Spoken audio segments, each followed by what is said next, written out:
Hello everyone. Design of steel structure के एक और लेक्चर में आपका फिर से स्वागत है।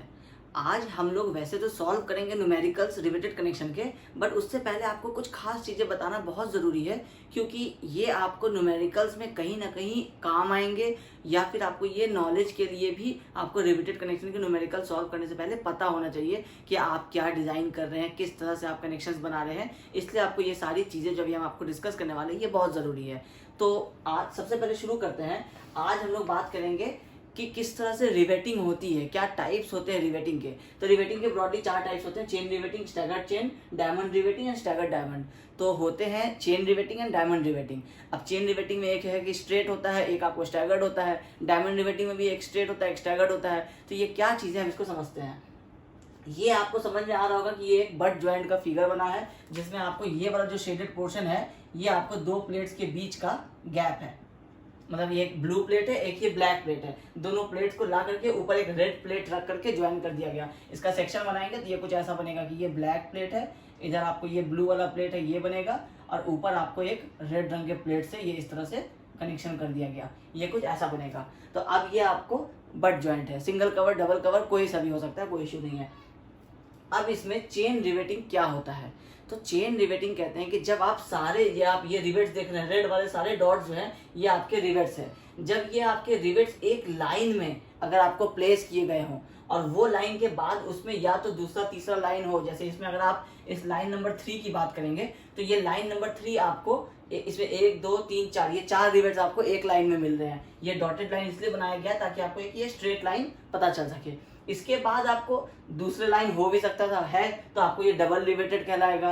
तीसरा लाइन आएगा तो ट्रिपल रिवेटेड कहलाएगा। लेकिन ये जो प्लेसमेंट होता है, ये जो आपको ये अगर हम सिर्फ इतने की बात करते तो ये जो आपको प्लेसमेंट होता है ये आपको है चेन रिवेटिंग। अब चेन रिवेटिंग में ये हम 3 का एग्जांपल बनाए हैं, एक का भी एग्जांपल बना सकते थे।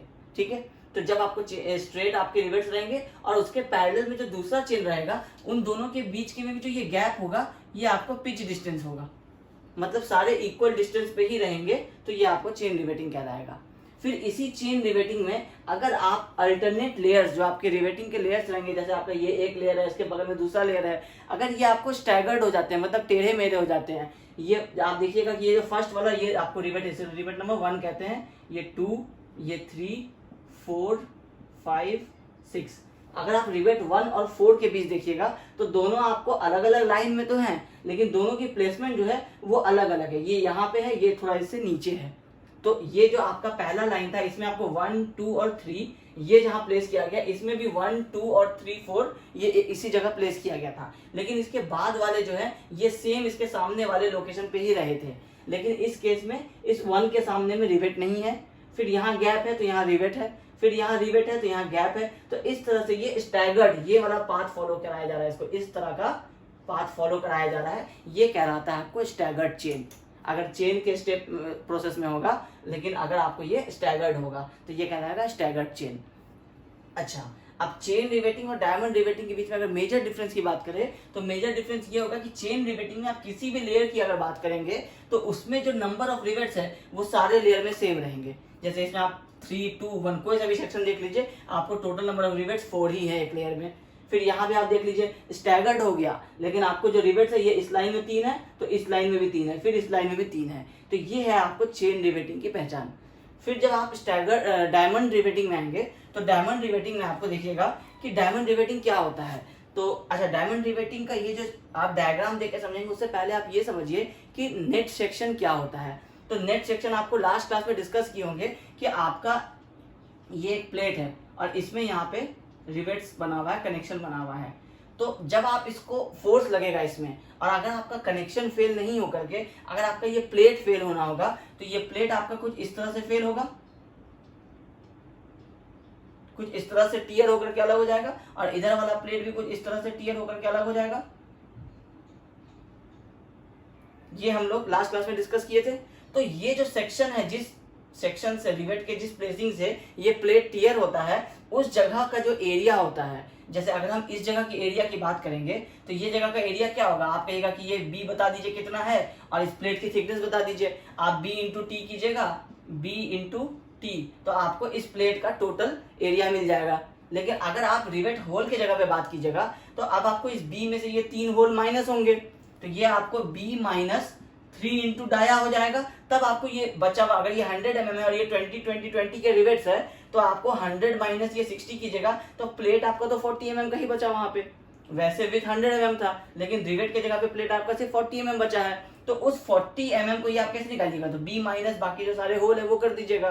तो ये करने के बाद तब आप इसको जब थिकनेस से मल्टीप्लाई कीजिएगा तो ये जो आपको निकलेगा ये आपको कहलाएगा नेट एरिया, और ये आपको टोटल वाला कहलाता है ग्रॉस एरिया या फिर प्लेट एरिया। तो प्लेट एरिया ये है, लेकिन ये नेट एरिया है। तो जब फोर्स लगेगा किसी भी मेंबर में, दो मेंबर को जब आप कनेक्ट करेंगे कनेक्शन से, जब उसमें फोर्स लगेगा तो वो प्लेट टियर होगा। तो जब प्लेट टियर होगा तो कहाँ से टियर होगा, तो जो सबसे पहला वाला जिधर से फोर्स लगेगा उधर से जो सबसे पहला लेयर होगा सबसे पहले वहां से टियर होगा। अगर इसमें नहीं टियर हो सका तो फिर यहाँ टियर होने की कोशिश करेगा। इस तरह से वो स्टेप बाय स्टेप चलेगा। सडनली सबसे पहले यहाँ से फेल नहीं कर जाएगा, क्योंकि जब फोर्स इधर अगर 100 किलो न्यूटन का फोर्स लग रहा है तो सबसे ज्यादा प्रेशर पहले इन 4 रिवेट्स पे पड़ेगा। उसके बाद इस साइड से भी जो फोर्स लग रहा है तो ये चारों रिवेट्स फेल होंगे। तो इधर का जब आप कैलकुलेट कीजिएगा तो इधर का भी ऑटोमेटिकली सेव हो जाएगा। तो आपको ये ध्यान रखना है कि पहले वाला जो सेक्शन है, इसका सेक्शन काउंटिंग देखिए 1, 2 एंड 3 किया गया है। सेम आप यहाँ भी देखिए, फोर्स इधर लग रहा है, उसके बगल में सबसे पहला 1 है, फिर 2 है, फिर 3 है। सारे आप डायग्राम्स में देखिए, जिधर फोर्स लग रहा है पहला 1 है, 2 है, 3 है, 4 है। इधर भी इधर फोर्स लग रहा है और इस तरफ फोर्स लग रहा है, तो पहला यहाँ 1, 2 एंड 3 है।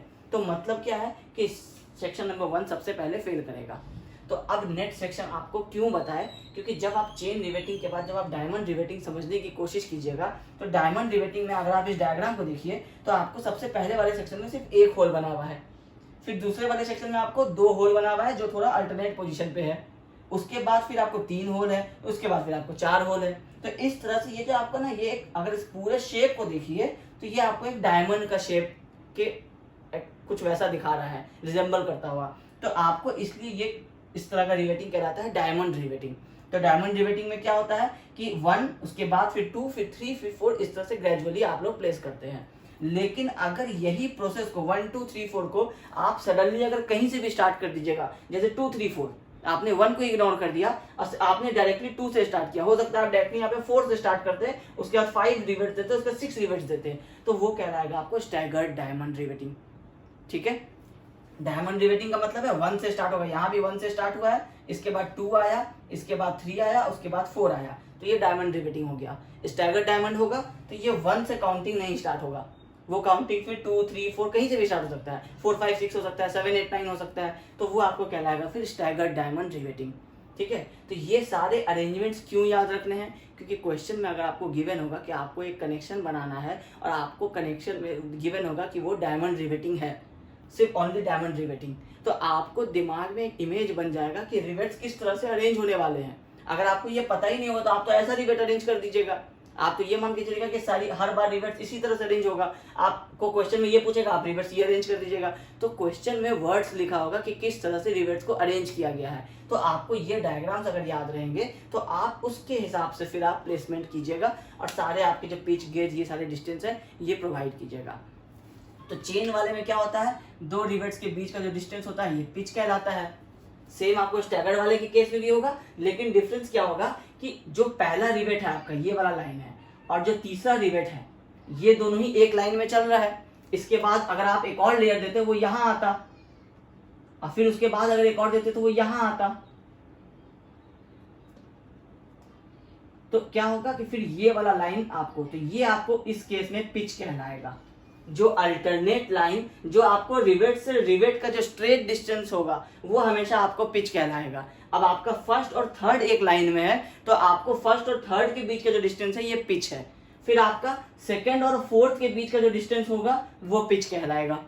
ठीक है, और जो आपका फर्स्ट और सेकंड के बीच का जो ये डिस्टेंस है, क्योंकि आपका अब आपको 2 डिस्टेंस मिल गया, इस केस में आपको क्या हो रहा था, ये डिस्टेंस है ये पिच था और ये डिस्टेंस था ये गेज था, लेकिन दोनों का वैल्यू सेम होता था। लेकिन इस केस में तो नहीं है, इस केस में आपको क्या हो रहा है कि ये आपको पिच डिस्टेंस है लेकिन ये वाला डिस्टेंस कुछ कम है उससे, तो ये कहलाता है आपको स्टैगर्ड पिच। स्टैगर्ड का मतलब होता है आड़ा तिरछा, तो स्टैगर्ड पिच का मतलब क्या होगा कि आड़ा तिरछा वाला पिच। ये आप कैलकुलेशन के लिए यूज नहीं करेंगे इनिशियली, आगे आपको इसका यूज बताएंगे कि कहाँ पे करना है। लेकिन आपको ये भी ध्यान रखना है कि आप जितने भी पिच वाले सारे कैलकुलेशन कीजिएगा उसमें आप ये वाला पिच का डिस्टेंस लीजिएगा, अगर स्टैगर्ड या स्टैगर्ड डायमंड आपको क्वेश्चन में गिवन होगा तो। ठीक है, तो आई होप आपको ये चारों जो डायग्राम्स है ये आपको समझ में आ रहे होंगे कि chain riveting, staggered chain, diamond riveting और स्टैगर्ड डायमंड क्या होता है। अब आपको ये बताना बहुत ज़रूरी है कि आप अभी तक जितने भी आप कॉन्सेप्ट्स को आप समझ रहे थे, इसमें आप हमेशा सुन रहे थे कि या तो टेंशन फोर्स है या कॉम्प्रेशन फोर्स है। तो ये टेंशन कॉम्प्रेशन फोर्स किस तरह से कहाँ लगेगा, आपको किस तरह से पता चलेगा, ये सारी चीज़ें अब हम लोगों को समझना होगा। क्योंकि न्यूमेरिकल्स में कभी कभी दो प्लेट्स को कनेक्ट करते हैं, कभी दो एंगल्स को कनेक्ट करते हैं, तो किस तरह से कनेक्शन बनेगा ये सारी चीज़ें आपको पता होनी चाहिए। तो हम लोग बेसिकली एक ट्रस का एग्जाम्पल लेंगे पहले, और ट्रस से हम लोग समझेंगे कि किस तरह से हम लोग टेंशन या कॉम्प्रेशन मेंबर को हम लोग डिज़ाइन करेंगे या आगे कैलकुलेट करेंगे। ठीक है, अब देखिए ये आपको एक छोटा सा स्टील ट्रस ब्रिज का एग्जांपल लेके अब समझाते हैं कि हम लोग क्या बात करने जा रहे हैं। ये जो दो हैं आपको, ये आपके सपोर्ट्स हैं, अबटमेंट्स कह सकते हैं। अब इसके बीच में आपको ये खाली जगह है। खाली जगह से मकसद क्या है कि ये जो ब्रिज है ये सस्पेंडेड है। सस्पेंडेड का मतलब है कि बीच में जब कुछ नहीं है तो ये जो ब्रिज है ये आपको इस तरह से हो सकता है कि झूल जाएगा, डिफ्लेक्ट कर जाएगा, ये एक केस हो सकता है। तो हम लोग इसलिए ये दिखा रहे हैं क्योंकि बताने का मतलब क्या है कि कोई भी ऐसा मेंबर या तो स्टील हो या फिर कंक्रीट का हो, मतलब आरसीसी हो, दोनों में से कोई भी चीज़ हो, जब वो डिफ्लेक्ट होता है ना, तो अगर हम मान लीजिए कि इसको तो छोड़ दीजिए, अगर आप एक इस तरह का आपका एक रेक्टेंगुलर सेक्शन है, ये आपका एक बीम है मान लीजिए।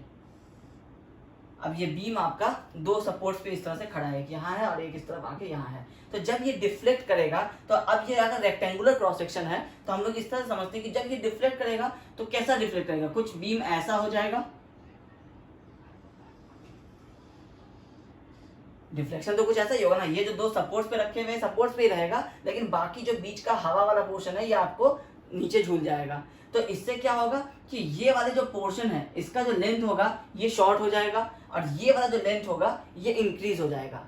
इसका मतलब क्या है कि ये पोर्शन कॉम्प्रेशन में आएगा और ये पोर्शन टेंशन में आएगा, होगा ये चीज। तो जब ये टेंशन में आएगा तो हम लोग इस तरह समझेंगे कि ये हमारा अगर रेक्टेंगुलर सेक्शन है तो ऊपर का हाफ जो है हमारा कॉम्प्रेशन में रहेगा और नीचे का हाफ हमारा टेंशन में रहेगा।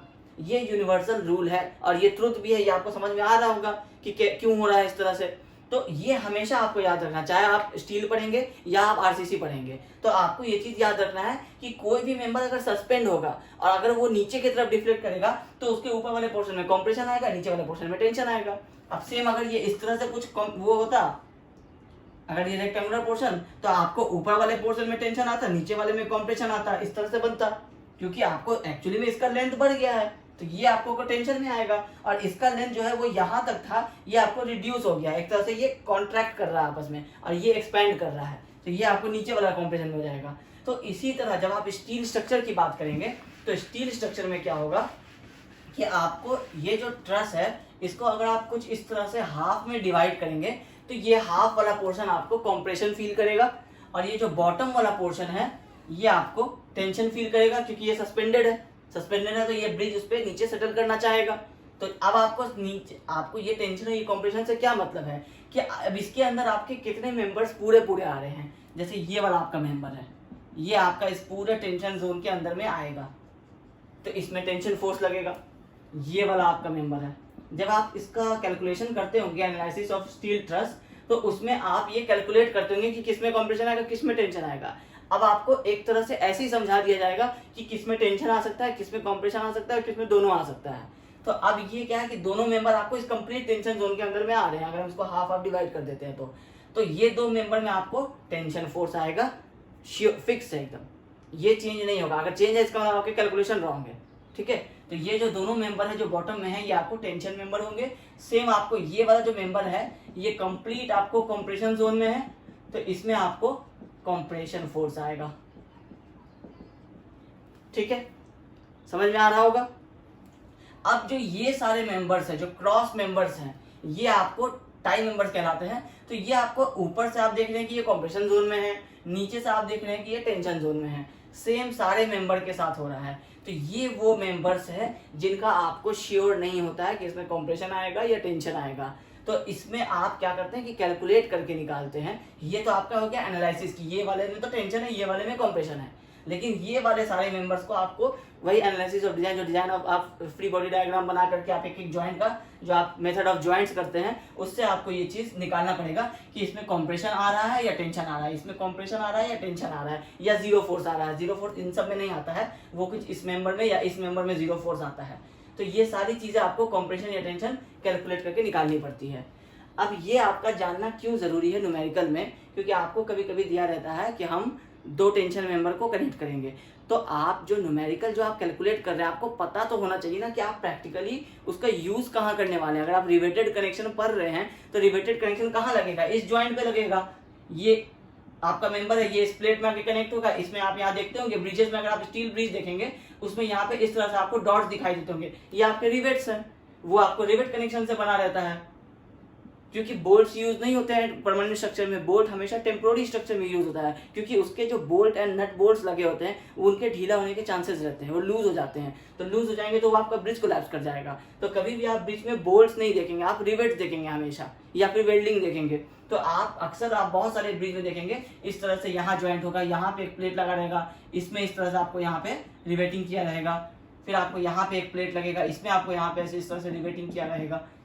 तो यहाँ आप यूज करते हैं वो चीज। तो अगर आप जब टेंशन मेंबर की बात कर रहे हैं तो यही वो प्लेट और इसमें ये मेंबर है जिसमें इस तरह से टेंशन फोर्स लग रहा है, और ये प्लेट में इस तरह से टेंशन फोर्स लग रहा है, आप दोनों को कनेक्ट कर रहे हैं।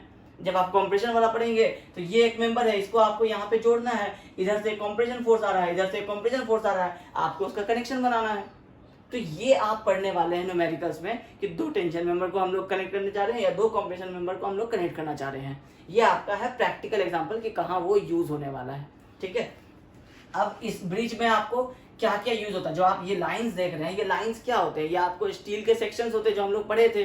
कई बार आई सेक्शन यूज होता है, कई बार सी सेक्शन यूज होता है, कई बार एंगल सेक्शन यूज होता है। तो अगर आपको अगर आपको कहा जाएगा कि ये सारे जो है ये आपको एंगल यूज हो रहे हैं 60/60/6 के।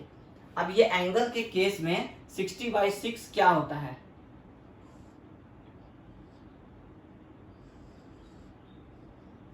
ये हमारा एक एंगल है। अब एंगल दो टाइप के होते हैं, एक होता है इक्वल एंगल, जिसका ये वाला जो लेंथ है अगर ये 60 है तो ये वाला भी जो लेंथ होगा ये 60 होगा, ये कहलाएगा आपका इक्वल एंगल। उसके बाद आपका अनइक्वल एंगल,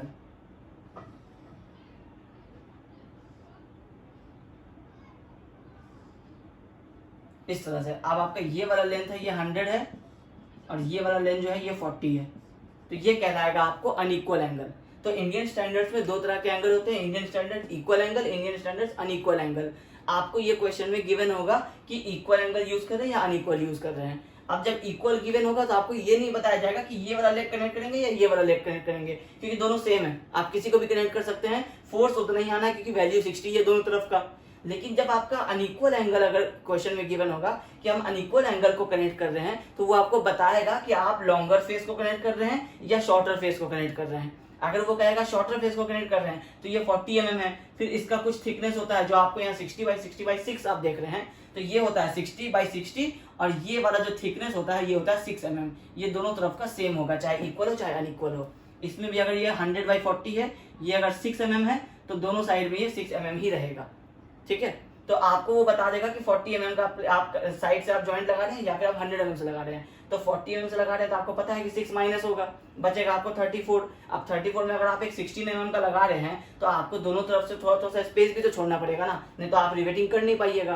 तो इसका मतलब है कि अगर आप 34 में से 16 mm का ये लगा रहे हैं तो बाकी 18 में से 9 mm इधर 9 mm इधर आप गैप छोड़िएगा। तो इसका मतलब है कि आपको यहाँ पे एक सिंगल रिवेट लग पाएगा और उसका चेन लग जाएगा। जैसे ये आप सिंगल रिवेट पढ़ रहे थे ना कि ये एक चेन में है, तो इसको कहते हैं चेन रिवेटिंग। तो आप जो देख रहे हैं यहाँ वो आपको सिर्फ एक सिंगल रिवेट दिखाई पड़ रहा है, लेकिन इसके पीछे में तो n नंबर ऑफ रिवेट्स भी हो सकते हैं, जितना इसका लेंथ होगा उतना रिवेट हो सकता है आपको उसमें। तो ये चीज आपको समझना पड़ेगा कि एंगल यूज करें तो इक्वल या अनइक्वल। फिर अगर आप आई सेक्शन यूज करेंगे तो वो डायरेक्टली आई सेक्शन होता है, उसमें तो आपको बता दिया जाएगा कि आई सेक्शन है और वेब में से आपको एक प्लेट कनेक्ट किया जा रहा है, दोनों में से आपको रिवेटिंग करना है। ठीक है, तो ये सारी चीजें इसलिए आपको समझ में आनी चाहिए। उसके बाद आपको अब अगर बता देगा कि एंगल सेक्शन को आप कनेक्ट कर रहे हैं तो आपको उसमें ये नहीं, कभी कभी गिवन होता है कि एंगल सेक्शन का थिकनेस क्या है, जैसे ये 60/60/6 लिखा है तो वो कभी कभी लिख देता है कि इक्वल एंगल यूज कर रहे हैं ऑफ साइड 60 mm। तो इक्वल एंगल ऑफ साइड 60 का मतलब क्या है कि 60/60 तो आपको मिल गया, लेकिन आपको ये नहीं मिला कि उसकी थिकनेस कितनी है। तो इसके लिए आपको यूज करना पड़ता है स्टील टेबल। तो अब इस क्लास में तो अभी आपको हम स्टील टेबल नहीं समझा पाएंगे, तो इस क्लास में हम लोग अभी सिर्फ ये बात सारे न्यूमेरिकल सॉल्व करेंगे, और आपका जो नेक्स्ट वाला लेक्चर होगा वो आपका रख देंगे कि किस तरह से हम लोग स्टील टेबल को यूज करते हैं और IS कोड क्या होता है, IS 800 में क्या क्या चीजें आपको गिवन है, जो आगे के यूनिट्स में भी आएंगी उसका टेंटेटिव आपको एक लेक्चर सिर्फ आपको स्टील टेबल और IS कोड को यूज करने के ऊपर नेक्स्ट क्लास में ही दे देंगे। इस क्लास में अभी हम लोग ये मान के चलेंगे कि आपको थिकनेस गिवन है, लेकिन अगर थिकनेस नहीं गिवन होगा तो उस केस में आपको स्टील टेबल खोलना पड़ेगा। और आपको ये तो पता चल गया कि 60/60 का आप यूज कर रहे हैं, तो आप ये 60/60 का एंगल सेक्शन खोलेंगे इक्वल एंगल वाला, और उसमें आप देखेंगे कि 60/60 के कौन कौन से डेप्थ आपको अवेलेबल है, उसमें से आप क्या चूज करने वाले हैं। ये आपको समझ में आएगा जब आप न्यूमेरिकल करेंगे, तो उस प्रोसेस में आपको समझ में आएगा, वरना टेंशन मेंबर में तो इसका काम है ही आपको स्टील टेबल का। तो अब हम लोग बात करते हैं, डायरेक्टली हम लोग पहुंचते हैं। अच्छा, न्यूमेरिकल से भी पहले आपको एक चीज और बता देते हैं, वो है आपका एफिशिएंसी। एफिशिएंसी क्या होता है और क्यों न्यूमेरिकल के पहले आपको बता रहे हैं। आपको 3 तरह के ज्वाइंट होते हैं, लैप ज्वाइंट, बट ज्वाइंट, और बट ज्वाइंट में भी आपको सिंगल कवर और डबल कवर, आपको 3 तरह से आपको कनेक्शन लगता है। अब कभी आपको अगर कह दिया जाए कि तीनों में से आप कौन सा चूज करेंगे, तो ये आप किस तरह से बताएंगे। आप इससे कैलकुलेट करेंगे, इससे कैलकुलेट करेंगे, और तीसरे से भी कैलकुलेट करेंगे। हो सकता है कि आपको तीनों के जो वैल्यूज है, फेलियर जो आपका मोड होगा, वो आपको तीनों का अप्रॉक्स सेम वैल्यू होगा। ये 80 किलोमीटर से ज़्यादा लोड नहीं ले पाएगा, ये 85 से नहीं ले पाएगा, वो 82 से नहीं ले पाएगा। तो आप 3 mm या 2 mm के लिए कैसे डिसाइड करेंगे कि कौन सा आपका बेस्ट है। आप सबसे ज़्यादा वाला वैल्यू नहीं चूज करेंगे उस केस में, आप निकालेंगे उसका एफिशिएंसी, कि अगर आपका कनेक्शन 80 किलोमीटर पे फेल हो रहा है तो आपके प्लेट के रेस्पेक्ट में वो कनेक्शन कितना एफिशिएंट है। आपके अगर प्लेट का स्ट्रेंथ है 400 किलो न्यूटन और कनेक्शन आपका ले पा रहा है सिर्फ 80 किलो न्यूटन, तो इसकी एफिशिएंसी कितनी होगी, एक तरह से 20% होगी ना, क्योंकि अगर आप 80/400 करेंगे तो आपको ये कितना निकलेगा 0.2। अगर आप 100 से मल्टीप्लाई कर देंगे तो इसका मतलब 20 होगा, 20%। तो मतलब है कि 400 किलोमीटर पे प्लेट फेल होगा, लेकिन कनेक्शन इतना वीक है कि 80 पे ही फेल हो जा रहा है, तो मतलब है कि ये वाले कनेक्शन की एफिशिएंसी 20% है। अगर आप फिर इसकी बात करेंगे कि सिंगल कवर बट ज्वाइंट की, तो उसकी कनेक्शन हो सकता है 120 किलोमीटर पे फेल हो रहा है, या मान लीजिए कि ये 85 पे ही फेल हो रहा है, लेकिन ये आपका जो टोटल इसका प्लेट का स्ट्रेंथ है वो आपको 380 है। तो आप क्या करेंगे कि 85 डिवाइडेड बाई 380 करेंगे इंटू 100, तो इसकी एफिशिएंसी हो सकता है आपको निकल जाएगी 25%। और जो आप तीसरा वाला चूज करेंगे हो सकता है उसकी निकल जाएगी 26%। तो इसका मतलब है कि आपका सबसे इफिशिएंट कनेक्शन कौन सा होगा, जो आपको मैक्सिमम स्ट्रेंथ कनेक्शन पे दे रहा है, जो 26% वाला है, तो वो 26% वाला हम लोग इफिशिएंसी जो होगा वो हम लोग कनेक्शन चूज करेंगे।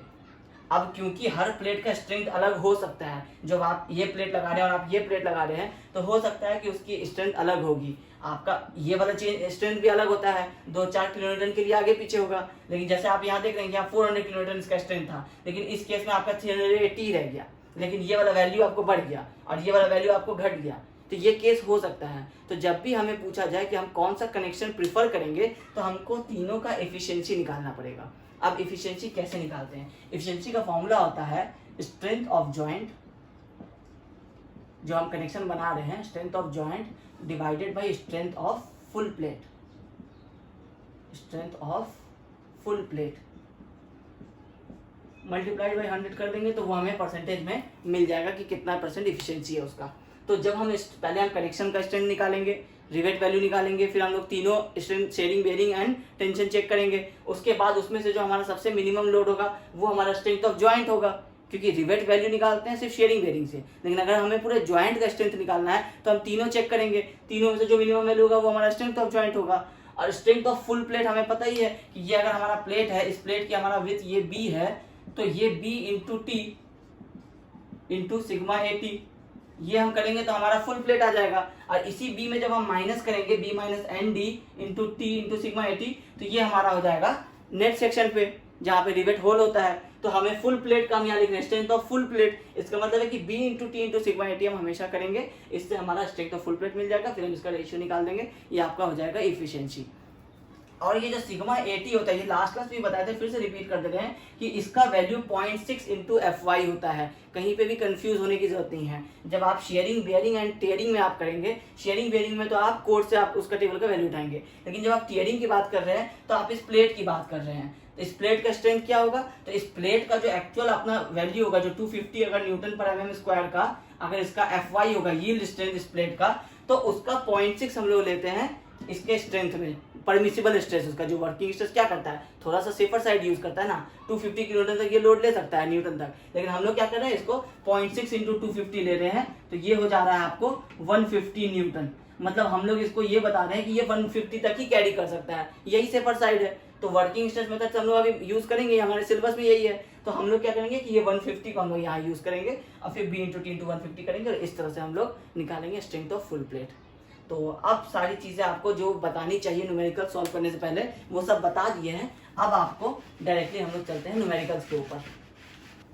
न्यूमेरिकल्स में हम लोग अभी क्या करेंगे कि जैसे कि हम लोग जान रहे हैं कि हम लोग एसके दुग्गल प्रीफर कर रहे हैं, क्योंकि आपको वर्किंग स्ट्रेस मेथड से अगर आपको स्टील डिजाइन सीखना है तो उसके लिए सबसे बेस्ट बुक है आपको एसके दुग्गल।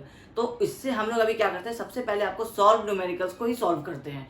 उससे क्या होगा कि आपको न्यूमेरिकल सॉल्व करने में जो जो भी वहाँ पे इंफॉर्मेशन गिवन है, आपको उसमें से कोई भी चीज़ें अगर समझ में नहीं आने वाली होंगी तो वो आपको अभी क्लास में समझ में आ जाएगी। जब ये हम लोग समझ करके सॉल्व कर लेंगे तो फिर हम कोई सा भी अननोन क्वेश्चन को सॉल्व कर सकते हैं, कोई भी अनसॉल्व प्रॉब्लम्स को। तो हम लोग अभी क्या करेंगे कि एसके दुग्गल में से जो हमारे सॉल्व क्वेश्चन है, हम लोग उसमें से जो जो इंपॉर्टेंट क्वेश्चन अभी हमको लगते हैं वो हम आपको क्लास में यहाँ पे समझा देते हैं। बाकी फिर हम लोग अपने होमवर्क्स वगैरह में फिर उसको सॉल्व करेंगे। फिर कोई प्रॉब्लम होगा तो आप हमसे पूछ सकते हैं डायरेक्टली, ठीक है।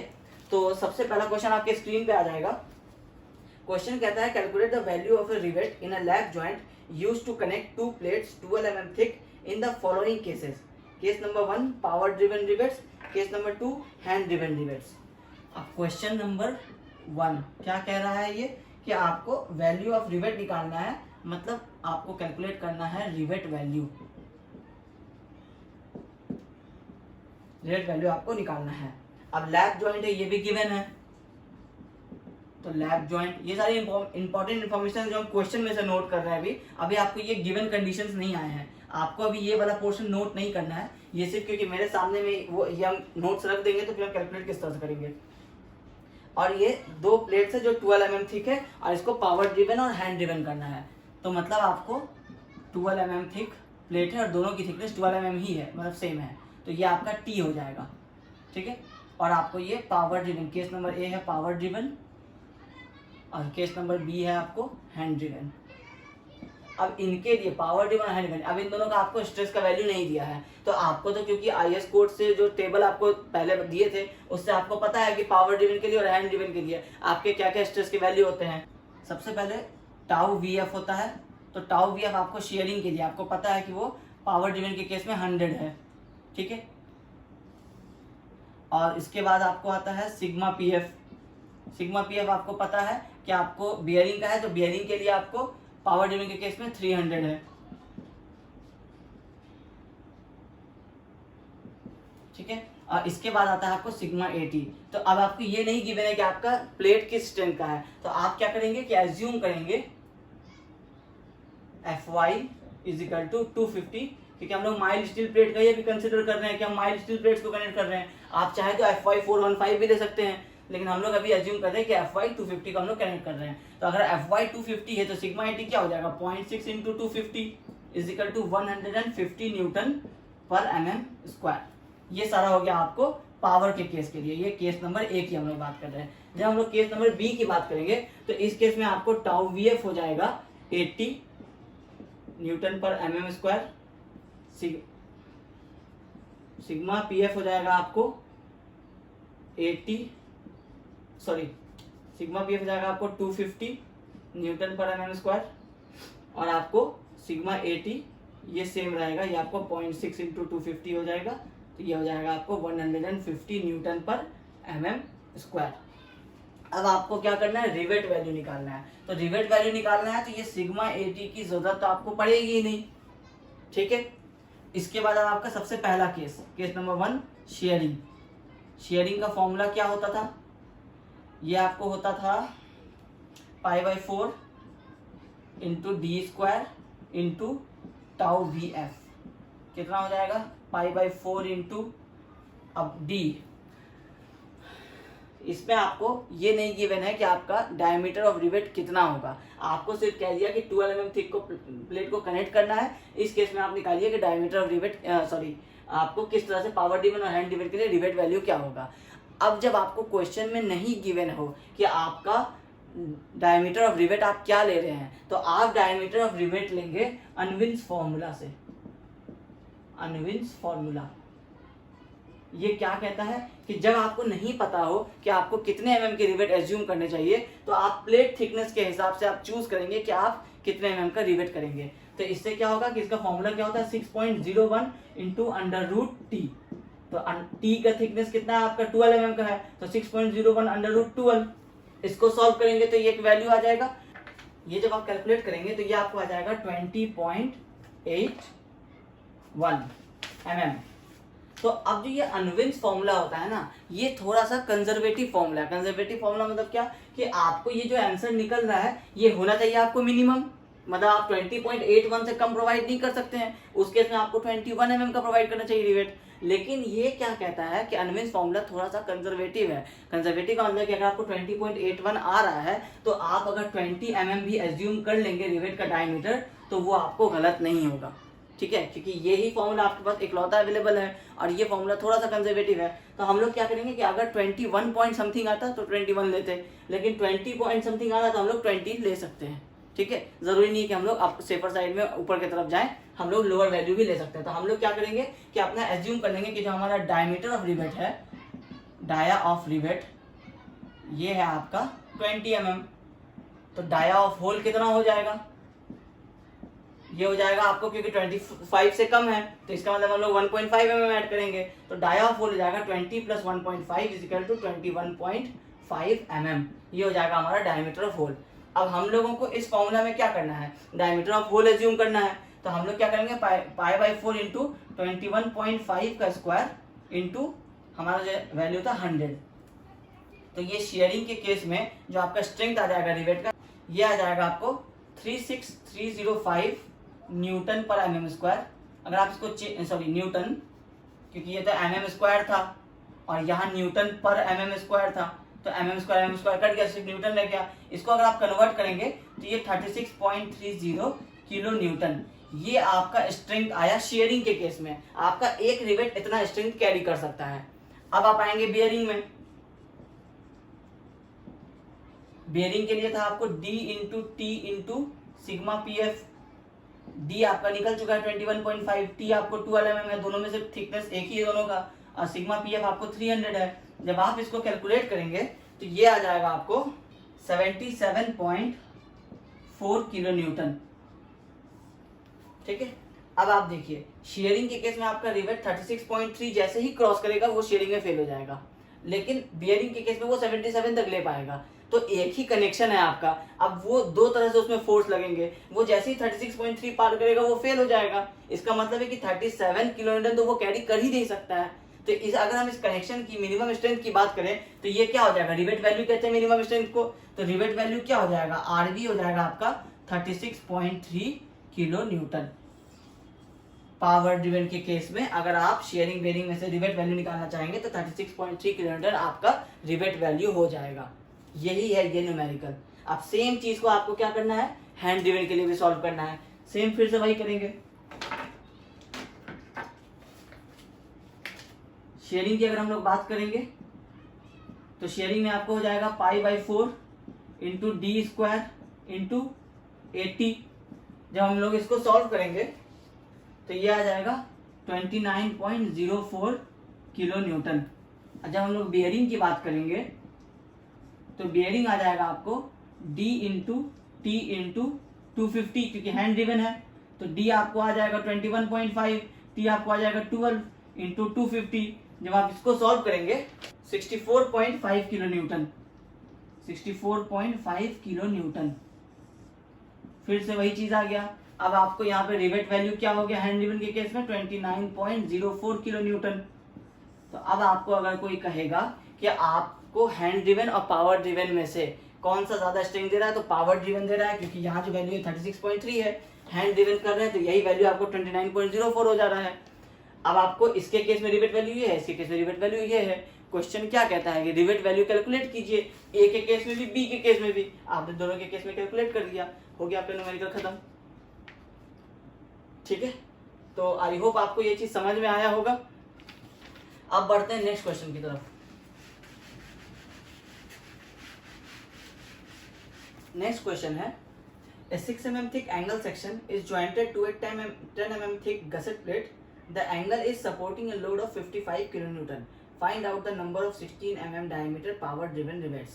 अब जो आपको समझाए थे कि गसेट प्लेट क्या होता है वो आपको यूज में आ गया। अब आपका ये आपको समझ में आ रहा है कि आप एक एंगल सेक्शन को कनेक्ट कर रहे हैं, ये एंगल सेक्शन का लॉन्गिट्यूडिनल प्रोफाइल बनता है। अब ये आपको एक गसेट प्लेट में इस तरह से कोई प्लेट होगा जिसमें आपको इधर से भी एक मेंबर आ रहा होगा। ये एक्चुअली कुछ ऐसा नहीं होगा, ये स्ट्रेट होगा, जो उसका बॉटम रहता है ये इस तरह से स्ट्रेट रहता है। अब आपका यहाँ एक कनेक्शन आकर के स्टॉप हो रहा है और यहाँ से भी एक आपका एक मेंबर आके स्टॉप हो रहा है। ठीक है, ये तीनों आपको आकर के इस गसेट प्लेट में आते हैं और फिर इसके बाद इसका जो अपना कनेक्शन होता है ये लगा दिया जाता है यहाँ, फिर इसका जो कनेक्शन होता है ये लगा दिया जाता है आपको यहाँ, और फिर इसका जो कनेक्शन होता है ये लगा दिया जाता है। इस तरह से आपका गसेट प्लेट का कनेक्शन बनता है। जो आप एक ट्रस ब्रिज देखते हैं, अगर यहाँ से एक और मेंबर जा रहा है तो वो भी आकर के यहाँ पे उस हिसाब से ये प्लेट ना, इस गसेट प्लेट का जो साइज होता है वो आपको मेंबर के कनेक्शन के हिसाब से चेंज करते रहता है, वो आपका फिक्स नहीं होता है। जितना बड़ा आपका कनेक्शन लगेगा उतना बड़ा आप गसेट प्लेट लगाएंगे।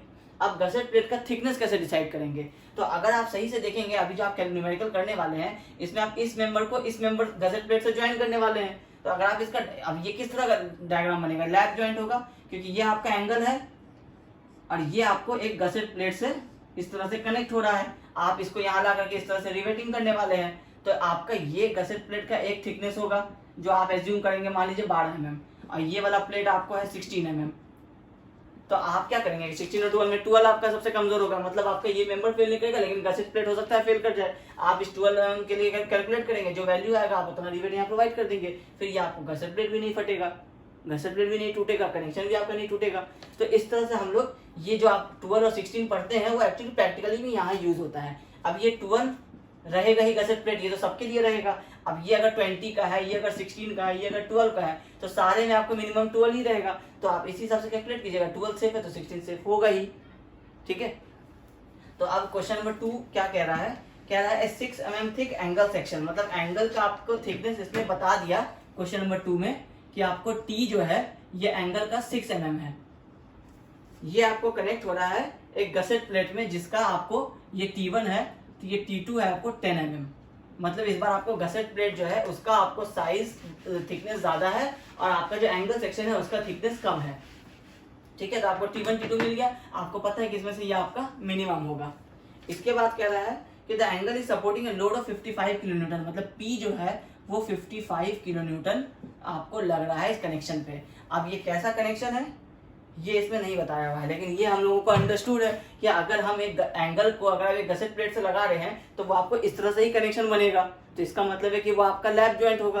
तो हम लोग क्या करेंगे, लैप जॉइंट को ही एज्यूम करेंगे और आगे बढ़ेंगे। तो अब इसमें क्या होगा कि आपको टी जो है ये आपका 6 mm हो गया, पी आपका 55 किलो न्यूटन है। वो आपको कह रहा है नंबर ऑफ रिवेट्स निकालिए। तो नंबर ऑफ रिवेट्स निकालने के लिए पहले आपको डायमीटर ऑफ रिवेट एज्यूम करना होगा। आप सबसे पहले क्या कीजिएगा, अनमिक्स फॉर्मूला लगाइएगा 6.01 √t, तो 6.01 √t आपका मिनिमम है 6, ये आप करेंगे। तो क्वेश्चन में आपको गिवन है कि 16 mm डायमीटर है, तो फिर आपको ये एज्यूम करना ही नहीं है। ये आपको है कि 16 mm का आपको डायमीटर गिवन है रिवेट का। तो आप जब ग्रॉस डाया निकालेंगे, ग्रॉस डाया, तो ये आपको आ जाएगा 16 + 1.5, तो ये हो जाएगा 17.5 mm। ठीक है, अब आपका ये निकल गया, तो अब आप क्या करना है, आपको निकालना है number of rivets. Number of rivets किस तरह से निकलता है, आप सबसे पहले रिवेट वैल्यू निकालिए। रिवेट वैल्यू आप कैसे निकालिएगा, शेयरिंग और बेयरिंग में से मिनिमम वैल्यू निकालिए। वो जो वैल्यू आपका आ जाएगा आपका वो एक रिवेट का वैल्यू होगा, रिवेट वैल्यू है वो। अब आपका टोटल लोड 55 किलो न्यूटन है। अब आपका जितना रिवेट वैल्यू आएगा पहले वो कैलकुलेट कीजिए। अगर आपका ये 5 आता है तो आपको टोटल 12 नंबर एटलीस्ट देना पड़ेगा, 11 में तो बिल्कुल इक्वल हो जाएगा। तो आपको ये पहले कैलकुलेट करना पड़ेगा। तो ये कैसे कैलकुलेट करेंगे हम लोग एज्यूम करेंगे कि ये पावर ड्रिवन है। हाँ, पावर ड्रिवन है, ये आपको पावर ड्रिवन ये गिवन है आपको। तो इसका मतलब है कि आपको रिवेट वैल्यू के लिए दो चीज आपको निकालना है, शेयरिंग बेयरिंग। शेयरिंग के लिए π/4 इंटू 17.5 स्क्वायर इंटू 100, और बेयरिंग के लिए डी है आपको 17.5, टी है आपको 6 इंटू 300। ये पावर ड्रिवन केस का है। जब आप इसको सॉल्व करेंगे तो आंसर आ जाएगा आपका 24.05 किलो न्यूटन। और जब आप इसको सॉल्व करेंगे बियरिंग के केस में, ये है आपका शेयरिंग और ये है आपका बियरिंग। तो बियरिंग के केस में जब सॉल्व करेंगे तो ये आपको आ जाएगा 31.5 किलो न्यूटन। अब आपको रिवेट वैल्यू क्या होगा, आरवी, ये आपका हो जाएगा 24.05 किलो न्यूटन। अब आपका टोटल जो लोड आ रहा है 55 किलो न्यूटन का आ रहा है, तो आपको इतने रिवेट देने होंगे कि ये 55 किलो न्यूटन को कैरी कर ले। तो अगर आप 2 रिवेट देंगे तो वो 48 किलो न्यूटन तक ही कैरी कर पाएगा। तो इसका मतलब है कि आपको total number of rivets is equal to 3 हो गया। कैसे, आपको P डिवाइडेड बाई RV, तो P है आपका 55 kilonewton divided by RV आपका 24, राउंड फिगर में अगर रखते हैं तो ये आपको कुछ 2 पॉइंट समथिंग निकलेगा। तो इसका मतलब है कि आप 3 रिवेट्स प्रोवाइड करेंगे। यही है आपका फाइनल आंसर। ठीक है, तो आज की वीडियो को अब अगर और हम लोग न्यूमेरिकल्स आज ही सॉल्व करेंगे तो ये बहुत बड़ा वीडियो हो जाएगा। तो आज की वीडियो को हम लोग यहीं पे स्टॉप करते हैं। नेक्स्ट वीडियो में हम लोग फिर पूरे इस क्लास में सिर्फ न्यूमेरिकल्स ही सॉल्व करेंगे। जितने टाइप के न्यूमेरिकल डिफरेंट हो सकेंगे हम लोग वो सारे नेक्स्ट क्लास में सॉल्व करेंगे। तो आज की वीडियो के लिए सिर्फ इतना ही रहने देते हैं। आई होप आपको ये वीडियो पसंद आया होगा। Thank you.